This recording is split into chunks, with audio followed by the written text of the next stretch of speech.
Hi, everybody. Welcome to our Zoom call, our series. And I wanted to talk today about some of the benefits of trace minerals, minerals that maybe are not recognized as essential nutrients, but may still have some benefits to your health. So let me pull up the presentation here. And I'm doing this recording today from Reclaim Wellness. We're doing where Melissa Price and the rest of the staff at Reclaim has been very helpful in allowing us to come here and share these presentations and maybe have some better outreach than what we can achieve from where we're at. Several members of Reclaim Wellness are also members of our extension team. And basically, we're a group of independent distributors. Each of us works on our own, but we're using the power of network marketing to follow individual passions while we make preventive health costs more effective and support the growth of independent food systems. So bottom line, we are here because chronic disease is rampant in America. The Centers for Disease Control tell us that 6 in 10 adults in the U.S. have chronic disease. This is the leading cause of death and disability, is the leading driver of our $3.3 trillion healthcare costs. So this is really kind of a big deal to all of us. And I see Glenn Ann, thank you, glad you're here.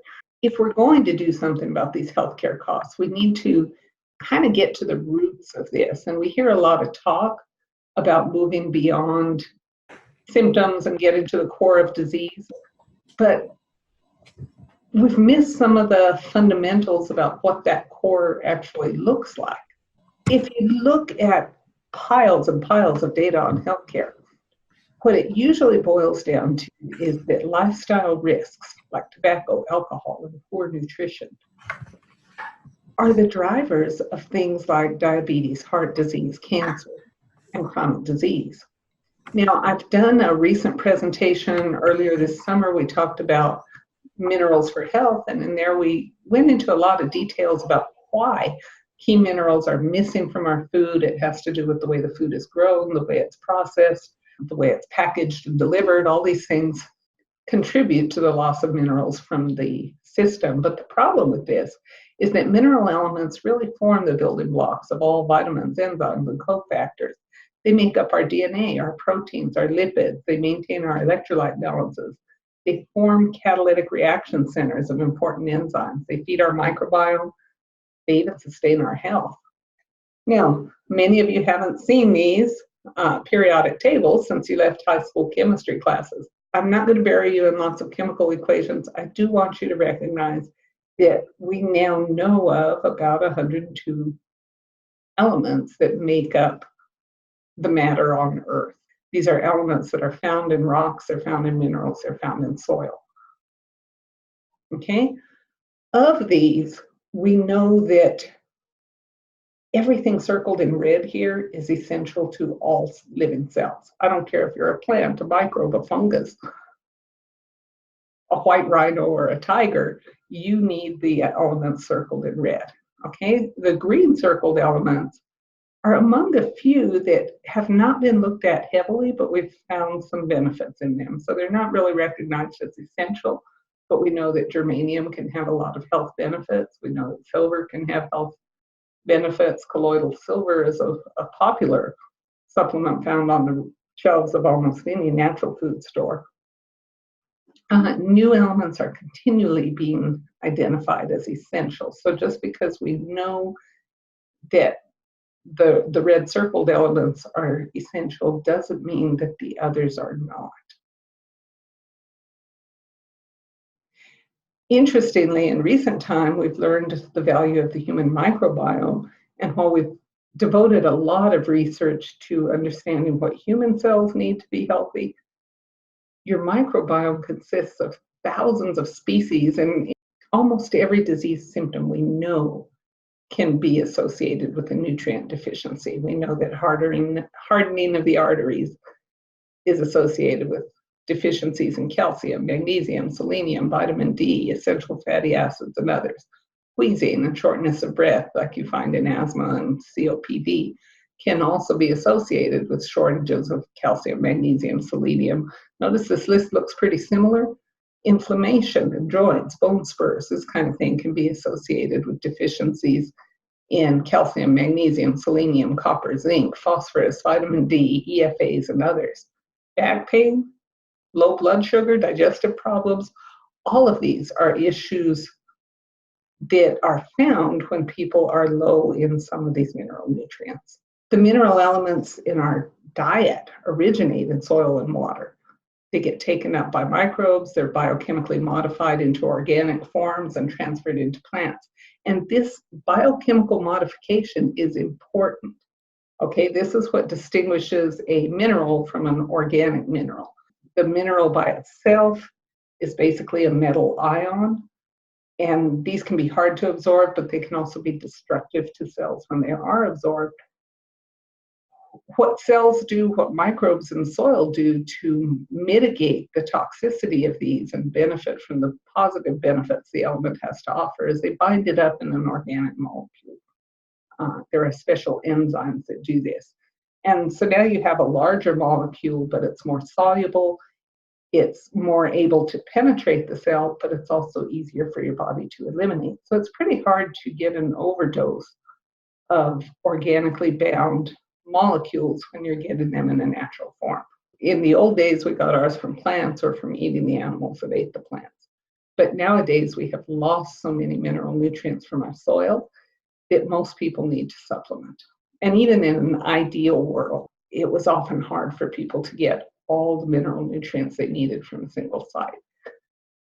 The most productive ecosystems in the world can have soils that contain almost every element on the periodic table. Does that mean every element? Does that mean none of those are toxic? No. It means that in a natural system, they've all been bound up and modified and managed in ways that make them less toxic to the total living system. And so they're able to extract the benefits from the mineral while mitigating the risks. Now, we know we need somewhere between 16 to 20 elements, but what about the others? Do you ever need a little platinum or germanium in your diet? What decisions can we make about the value of trace elements that are not recognized as essential? This is the way I look at this, because we are going to talk today about some supplements that contain many mineral elements that you're not going to find on the US list of recommended daily allowances. But a long time ago, the father of toxicology, a physician by the name of Paracelsus, taught that everything is toxic and everything is medicinal. And this is still a fundamental principle of toxicology, which is really the science of poison. Okay? Only the dose, according to Paracelsus, distinguishes the remedy from the poison. Now, this is important because what it tells us is that so many times we're busy looking at what we need. We're looking at how much calcium we need, how much magnesium, how much copper, how much zinc. But when we see something like arsenic or germanium, we think, well, those aren't essential. Let's don't use them. Okay, arsenic can be toxic, and it can be when you have too much of it. But it can actually help manage circulatory problems and heart problems. You can find research on this in PubMed. Arsenic can be beneficial in small doses. So the challenge becomes, how do you manage your nutritional intake so that you're getting those trace levels of things that can be beneficial? You're getting the medicinal dose without getting the toxic dose. So we know that many chronic health conditions can benefit from trace mineral supplementation. Many natural health professionals will recommend colloidal minerals, and this becomes a process where you need to know the source. You need to know where those minerals are coming from, and you need to pay attention to whether or not the minerals are organically bound, because the more organic the matrix that these minerals are in, the less likely that they're going to have toxic effects. With some, if it's coming from a proven source, then you're in good shape. Herbs can be rich in minerals. So a lot of people will use herb teas with good results. The positive benefits of herb teas are that they They not only contain minerals, they also contain vitamins and phytochemicals and other substances that act in positive ways on cells. So herb teas can be fantastic. The problem with herb teas, like the problem with colloidal minerals, comes down to sourcing. You need to know that it was grown in a soil that actually had a rich mineral content. If the soil's stripped of minerals, your herbs are going to be stripped of minerals too. You need to know that it hasn't been treated with pesticides. You'll see people taking bentonite clay and other kind of earth sources to obtain minerals. Once again, it's critical to know where these minerals are coming from. One reason I've gravitated into network marketing arenas to shop for supplements is because if you join the network marketing company, and spend time with them and take tours of their factories and get to know their staff, you really learn a lot about where your products are coming from. And I think we need to do this with everything we put in our body, all the way from the food we eat to the things we put on our skin. Now, humic and fulvic minerals are another great source of organically bound minerals. Humic and fulvic acids they're basically substances that are produced in organic soils. Because the earth is constantly changing, we have many deposits of humic and fulvic minerals that build up underground, much like oil deposits build up. The mineral source we're going to be looking at today comes from a shale mine, a humic shale mine in Utah. Extracts from this mine have been analyzed. They contain 77 trace minerals that once supported the ancient forest and all the plants and animals that lived within it by cycling the mineral nutrients found in this humic shale. So millions of years of forest production combined with millions of years of compression under the earth have preserved these in a form that can literally be extracted with RO water. And this has been made available to us in the form of plant-derived minerals from Longevity International. So Longevity's been using the plant-derived minerals from the humic shale mine as a foundation for its mineral supplements for more than 20 years. They've got an established safety record, they have positive results, and they're compliant with all FDA regulations. By the way, Longevity is a publicly traded company, so they are subject to lots of inspection. Okay, these minerals can be found in the Longevity brand in a lot of their products, and I've shown a few of them here. I'm going to talk mostly about the plant-derived minerals today. This is probably the most versatile product they have, but the others have been developed. The Cocogevity Plus, the Cherry Mints, add other materials, including flavors to make them a little more palatable. The Cocogevity has a bunch of plant extracts and tastes great. It's got chocolate. Who can go wrong with chocolate? You can take the minerals, plant-derived minerals, basically in a pill form with the Ultimate Mints. And the Beyond Tangy Tangerine is the most comprehensive vitamin and mineral nutrient mix I've encountered. It's very bioavailable. It's just a great product. The benefit to these minerals, because they're coming out of the humic shale and they haven't really been modified, they've just been diluted out with pure water. These minerals are very bioavailable. They're very easily absorbed, so people who have problems with digestion may see benefits with plant-derived minerals that they haven't seen with other supplements that they've tried. Now, this has a very stringent taste. You take it alone, and wow, it's kind of hard to take. So you want to mix it with juice. You can mix 1 to 2 ounces 1 to 3 times a day. Each ounce is going to give you about 600 milligrams of plant-derived minerals, and that's a mixture of 77 minerals. Talk to any member of the extension team to get a printout that shows you exactly which minerals have been found and in what amounts are found in the extracts coming out of the mine. What else can you do with plant-derived minerals? Well, one of my favorites is to add it to infused water, 1 to 2 ounces per gallon. A lot of us are drinking very pure water now because we know that if you just drink water from the tap, you're getting lots of chlorine that's not good for you. and you're getting contaminants that maybe the city doesn't screen for.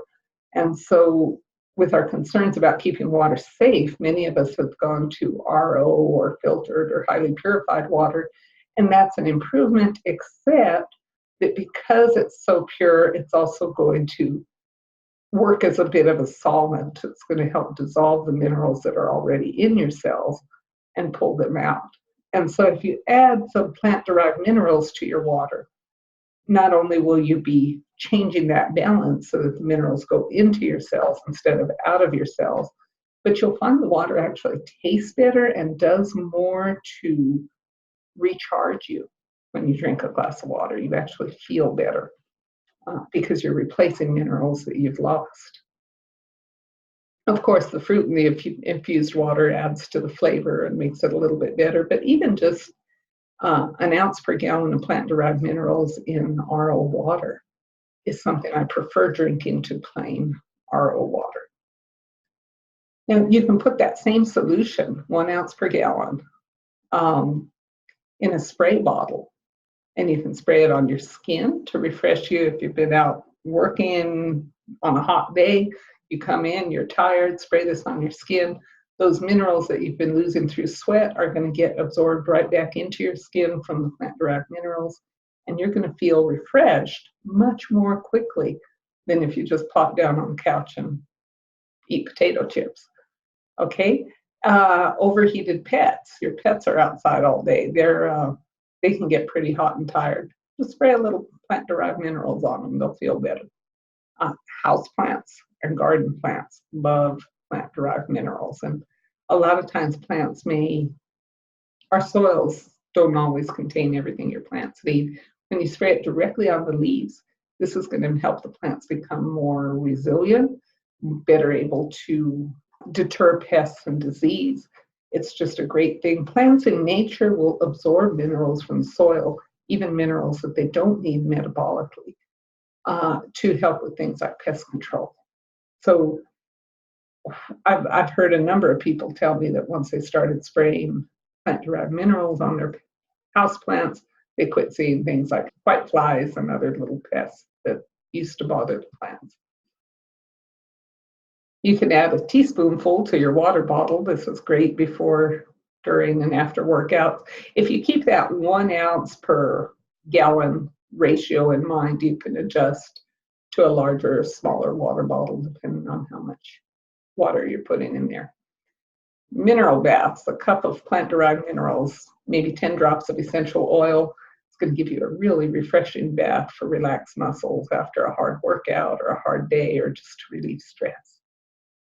And don't forget your best friends, okay? 1 ounce per gallon in water is great for pets. In fact, this same formula has been approved for your four-legged athletes. It's approved for use with livestock. You can ask your representative about farm-size packaging. And if your horses are not getting the minerals they need in their water, this is a good way to help them get there. Okay, show animals can use plant-derived minerals. To learn more about this, you can talk to the extension team associate who invited you here. Let me shut down here and take any questions or discussion from the group. Hi, Mary. Glenn, you've been using the plant-derived minerals for quite a while, both at home and on the farm, right? Yes, I have. Yeah. So did I miss any good points? Oh, no, you covered it well, and I want to thank you for that. On your ratios, I think that's a great ratio to be safe. I mean, the 1 ounce to 120 ounces of plant-derived minerals added to your RO water is a fantastic suggestion. So you're getting purified water, plus you're getting your minerals. And you could spray your plants with that, and you can spray your face and everything like that. I have, we carry little Mister bottles that you can get at the health food store, little blue ones that you add your own stuff. And we just put it in straight, those little Mister bottles, and spray our skin all the time with it. So coming out of the shower, or for me, I get to work outside a lot. So when I feel like really sunburned or windburned and stuff like that, that's the first thing I go to, and it relieves that stinging immediately, and it's pretty awesome. So even full strength on the skin is doable. Close your eyes, probably shut your mouth because you'll get that astringent taste. Other than that, it's a really nice on the skin. However, that full strength on plants is probably a little too much for a leaf, so you would want to cut that. But and then for livestock and animals and things like you want to cut it.